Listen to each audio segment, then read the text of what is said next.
Act 1, Scene 4. It is the middle of the night several months later. The stage is dark except for a little light which comes through the skylight in Peter's room. Everyone is in bed. Mr. and Mrs. Franck lie on the couch in the main room, which has been pulled out to serve as a makeshift double bed. Margot is sleeping on a mattress on the floor in the main room, behind a curtain stretched across for privacy. The others are all in their accustomed rooms. From outside, we hear two drunken soldiers singing Lily Marlene. A girl's high giggle is heard. The sound of running feet is heard, coming closer and then fading in the distance. Throughout the scene, there is a distant sound of airplanes passing overhead. A match suddenly flares up in the attic. We dimly see Mr. Vondon. He is getting his bearings. He comes quickly down the stairs and goes to the cupboard where the food is stored. Again, the match flares up and is as quickly blown out. The dim figure is seen to steal back up the stairs. There is quiet for a second or two, broke only by the sound of airplanes and running feet on the street below. Suddenly, out of the silence in the dark, we hear Anne scream. No, don't take me. She moans, tossing and crying in her sleep. The other people wake, terrified. Dussel sits up in bed, furious. Shush, Anne, for God's sake, shush. Save me. She screams and screams. Dussel gets out of bed, going over to her, trying to wake her. For God's sake, quiet. You want someone to hear? In the main room, Mrs. Franck grabs a shawl and pulls it around her. She rushes into Anne, taking her in her arms. Mr. Franck hurriedly gets up, putting on his overcoat. Margot sits up, terrified. Peter's light goes on in his room. Hush, darling, hush. It's all right. Will you be kind enough to turn on the light, Mr. Dussel? It's nothing, my darling. It was just a dream. Dussel turns on the light in the bedroom. Mrs. Franck holds Anne in her arms. Gradually, Anne comes out of her nightmare, still trembling with horror. Mr. Franck comes into the room and goes quickly to the window, looking out to be sure that no one outside has heard Anne's screams. Mrs. Franck holds Anne, talking softly to her. In the main room, Margot stands on a chair, turning on the center hanging lamp. A light goes on in the Vondon's room overhead. Peter puts his robe on, coming out of his room. Something must be done about this child, Mrs. Franck. Yelling like that? Who knows? But there's somebody on the streets. She's endangering all our lives. Anne, darling. Every night she twists and turns. I don't sleep. I spend half of my night shushing her. And now it's nightmares? Margot comes to the door of Anne's room, followed by Peter. Mr. Franck goes to them, indicating that everything is all right. Peter takes Margot back. You're here, safe, you see? Nothing has happened. Please, Mr. Dussel, go back to bed. She'll be herself in a minute or two. Won't you, Anne? Thank you, but I'm going to the WC, the one place where there's peace. He stalks out. Mr. Vondon, in underwear and trousers, comes down the stairs. What is it? What happened? A nightmare. She's having a nightmare. I thought someone was murdering her. Unfortunately, no. He goes into the bathroom. Mr. Vondon goes back up the stairs. Mr. Franck, in the main room, sends Peter back to his own bedroom. Thank you, Peter. Go back to bed. Peter goes back to his room. Mr. Franck follows him, turning out the light and looking out the window. Then he goes back to the main room and gets up on a chair, turning out the center hanging lamp. Would you like some water? Was it a very bad dream? Perhaps if you told me. I'd rather not talk about it. Poor darling. Try to sleep then. I'll sit right here beside you until you fall asleep. You don't have to. But I'd like to stay with you very much, really. I'd rather you didn't. Good night then. She leans down to kiss Anne. Anne throws her arm up over her face, turning away. Mrs. Franck, hiding her hurt, kisses Anne's arm. You'll be all right. There's nothing that you want? Will you please ask Father to come? Of course, Anne dear. She hurries out into the other room. Mr. Franck comes to her as she comes in. Edith, dear, look.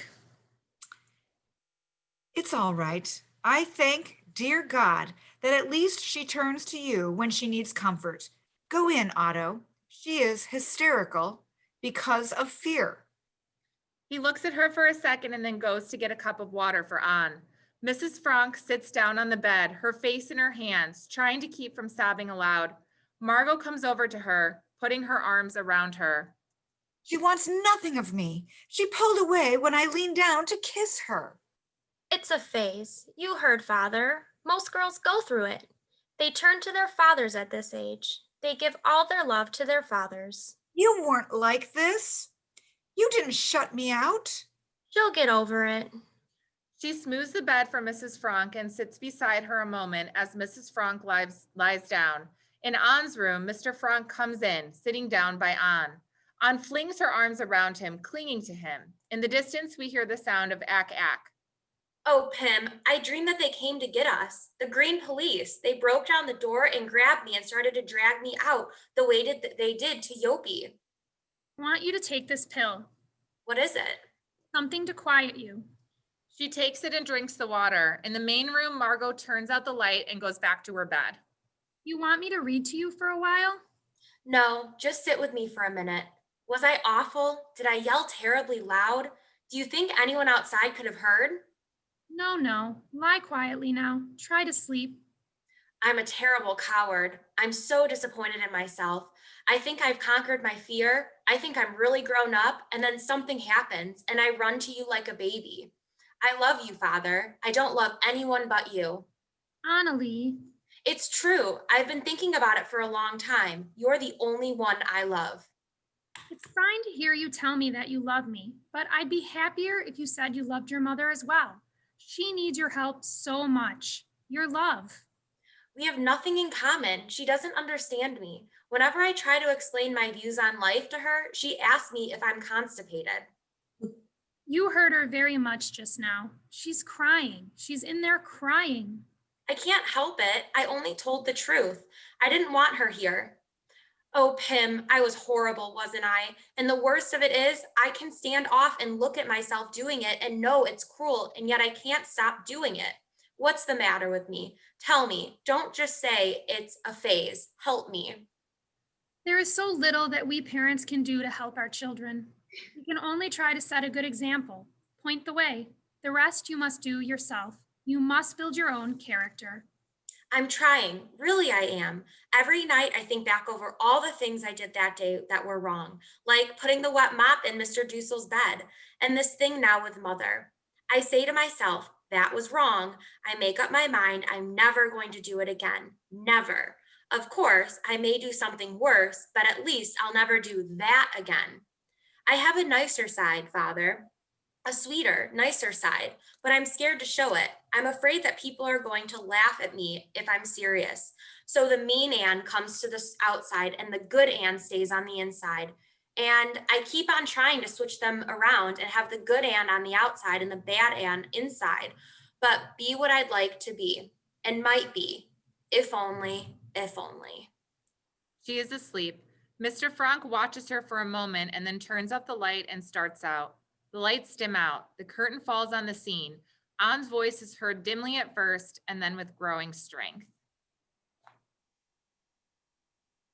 The air raids are getting worse. They come over day and night. The noise is terrifying. Pim says it should be music to our ears. The more planes, the sooner the war will come to an end. Mrs. Von Don pretends to be a fatalist. What will be, will be. But when the planes come over, who is the most frightened? No one else but Petronella. Monday, the 9th of November, 1942. Wonderful news. The Allies have landed in Africa. Pim says that we can look for an early finish to the war. Just for fun, he asked each of us what was the first thing we wanted to do when we got out of here. Mrs. Von Don longs to be home with her things, her needlepoint chairs, her Bechstein piano her father gave her, the best money could buy. Peter would like to go to a movie. Mr. Dussel wants to get back to his dentist drill. He's afraid he is losing his touch. For myself, there are so many things. To ride a bike again, to laugh till my belly aches, to have new clothes from the skin out, to have a hot tub filled to overflowing and wallow in it for hours, to be back at school with my friends. Act 2, Scene 3. It is night a few weeks later. Everyone is in bed. There is complete quiet. In the Van Dan's room, a match flares up for a moment and then is quickly put out. Mr. Van Dan is in bare feet, dressed in underwear and trousers, is dimly seen coming stealthily down the stairs into the main room where Mr. and Mrs. Frank and Margot are sleeping. He goes to the food safe and again lights a match. Then he cautiously opens the safe, taking out a half loaf of bread. As he closes the safe, it creaks. He stands rigid. Mrs. Frank sits up in bed. She sees him. Otto, Otto, come quick. The rest of the people wake, hurriedly getting up. What's the matter? What happened? Dussel, followed by An, comes from his room. He steals food. You, give me that. Pooty, what is it? You're a dirty thief, stealing food. You good for nothing. Mr. Dussel, for God's sake, help me, Peter. Peter comes over, trying with Mr. Frank to separate the two struggling men.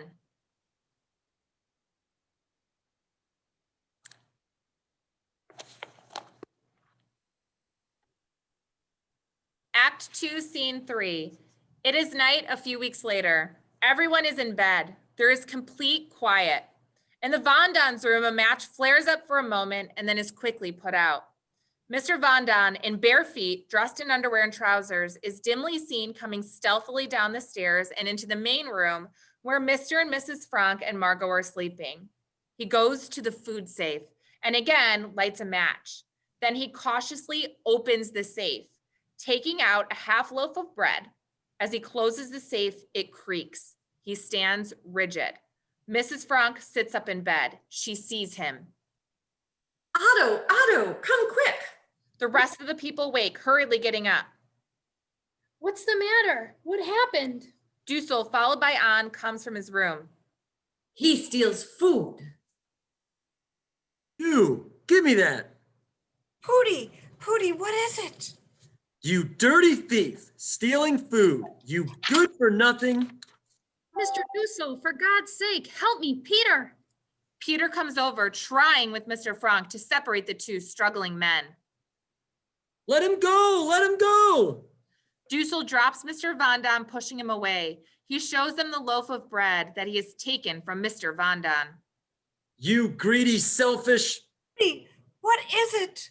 All of Mrs. Frank's gentleness, her self-control is gone. She's outraged in a frenzy of indignation. The bread, he was stealing the bread.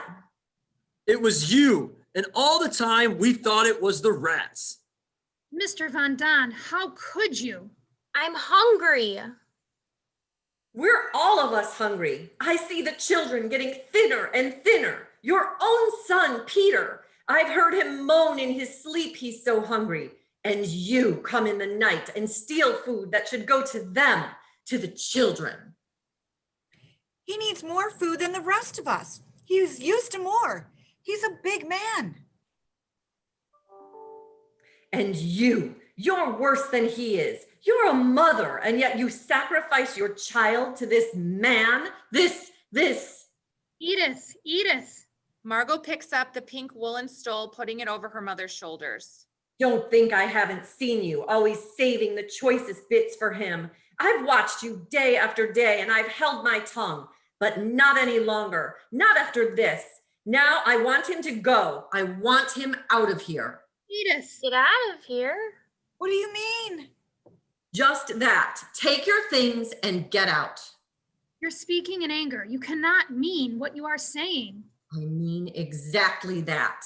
Mrs. Van Dan takes a cover from the Frank's bed, pulling it about her. For 2 long years, we have lived here side by side. We've respected each other's rights. We've managed to live in peace. Are we now going to throw it all away? I know this will never happen again. Will it, Mr. Van Dan? No. He steals once, he'll steal again. Mr. Van Dan, holding his stomach, starts for the bathroom. Anne puts her arms around him, helping him up the step. Edith, please, let us be calm. We'll all go to our rooms, and afterwards we'll sit down quietly and talk this out. We'll find some way. No, no, no, no more talk. I want them to leave. You'd put us out on the streets? There are other hiding places. A cellar, a closet? I know. And we have no money left even to pay for that. I'll give you money. Out of my own pocket, I'll give it gladly. Mr. Frank, you told Pooty you'd never forget what he'd done for you when you came to Amsterdam. You said you could never repay him, that you... If my husband had any obligation to you, he's paid it over and over. Edith, I've never seen you like this before. I don't know you. I should have spoken out long ago. You can't be nice to some people. There would have been plenty for all of us if you hadn't come in here. We don't need the Nazis to destroy us. We're destroying ourselves. He sits down with his head in his hands. Mrs. Frank goes to Mrs. Van Daan. Give this to Miep. She'll find you a place. Mother, you're not putting Peter out. Peter hasn't done anything. He'll stay, of course. When I say I must protect the children, I mean Peter too. Peter rises from the steps where he has been sitting. I'd have to go if Father goes. Mr. Van Daan comes from the bathroom. Mrs. Van Daan hurries to him and takes him to the couch. Then she gets water from the sink to bathe his face. He's no father to you, that man. He doesn't know what it is to be a father. I wouldn't feel right. I couldn't stay. Very well then. I'm sorry. No, Peter, no. I don't care about the food. They can have mine. I don't want it. Only don't send them away. It'll be daylight soon. They'll be caught. Please, Mother. They're not going now. They'll stay here until Miep finds them a place. But one thing I insist on, he must never come down here again. He must never come to this room where the food is stored. We'll divide what we have, an equal share for each. You can cook it here and take it up to him. Dussel brings a sack of potatoes back to the center table. Oh, no, we haven't sunk so far that we're going to fight over a handful of rotten potatoes. Mrs. Frank, Mr. Frank, Margaret, Ann, Peter, Mrs. Van Daan, Mr. Van Daan, myself, Mrs. Frank. The buzzer sounds in Miep's signal. It's Miep. At this hour? It's trouble. I beg you, don't let her see a thing like this. Ann, Peter, Mrs. Van Daan, Mr. Van Daan, myself, Stop it. Mr. Frank, Margaret, Ann, Peter, Mrs. Van Daan, Mr. Van Daan, myself, Mrs. Frank. You're keeping the big ones for yourself. All the big ones. Look at that. Look at the size of that. And that. Dussel continues on with his dividing. Peter, with his shirt and trousers on, comes from his room. Stop it. We hear Miep's excited voice speaking to Mr. Frank below. Mr. Frank, the most wonderful news! The invasion has begun! Go on, tell them. Miep comes running up the steps ahead of Mr. Frank. She has a man's raincoat on over her night clothes and a bunch of orange-colored flowers in her hand. Did you hear that, everybody? Did you hear what I said? The invasion has begun. The invasion! They all stare at Miep, unable to grasp what she is telling them. Peter is the first to recover his wits. Where? When, Miep? It began early this morning. As she talks on, the realization of what she has said begins to dawn on them. Everyone goes crazy. A wild demonstration takes place. Mrs. Frank hugs Mr. Van Daan. Oh, Mr. Van Daan, did you hear that? Dussel embraces Mrs. Van Daan. Peter grabs a frying pan and parades around the room, beating it, singing the Dutch national anthem. Anne and Margot follow him, singing, weaving in and out among the excited grown-ups. Margot breaks away to take the flowers from Miep and distribute them to everyone. While this pandemonium is going on, Mrs. Frank tries to make herself heard above the excitement. How do you know? The radio, the BBC. They said they landed on the coast of Normandy. The British? British, Americans, French, Dutch, Poles, Norwegians, all of them. More than 4,000 ships. Churchill spoke and General Eisenhower, D-Day they call it. Thank God it's come. At last. I'm going to tell Mr. Crawler, this will be better than any blood transfusion. What part of Normandy did they land? Did they say? Normandy, that's all I know now. I'll be up the minute I hear some more. What did I tell you? What did I tell you? Mr. Franck indicates that he has forgotten to bolt the door after Miep. He hurries down the steps. Mr. Vandaan, sitting on the couch, suddenly breaks into a convulsive sob. Everybody looks at him, bewildered. Pootie, what is it? What happened? Please, I'm so ashamed. Oh, for God's sake. Don't, Pootie. It doesn't matter now.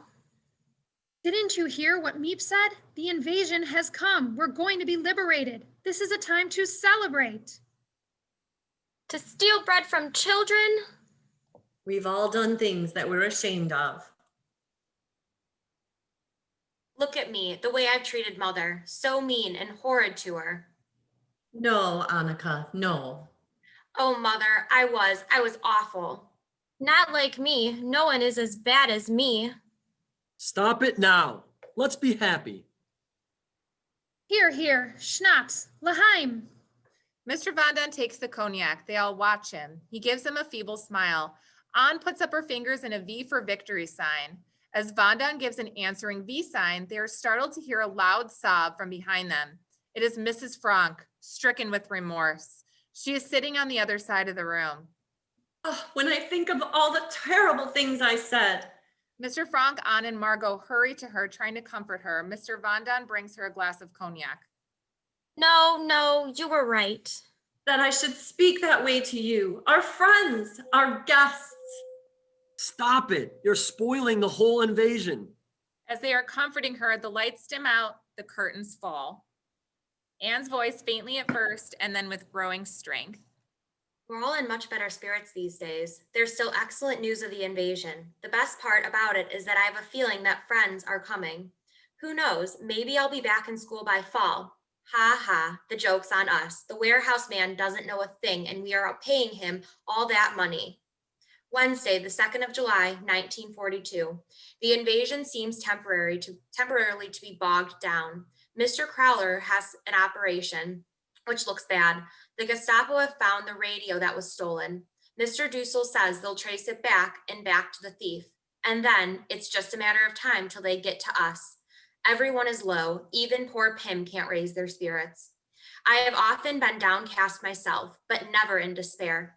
I can shake off everything if I write, but, and that is the great question, will I ever be able to write well?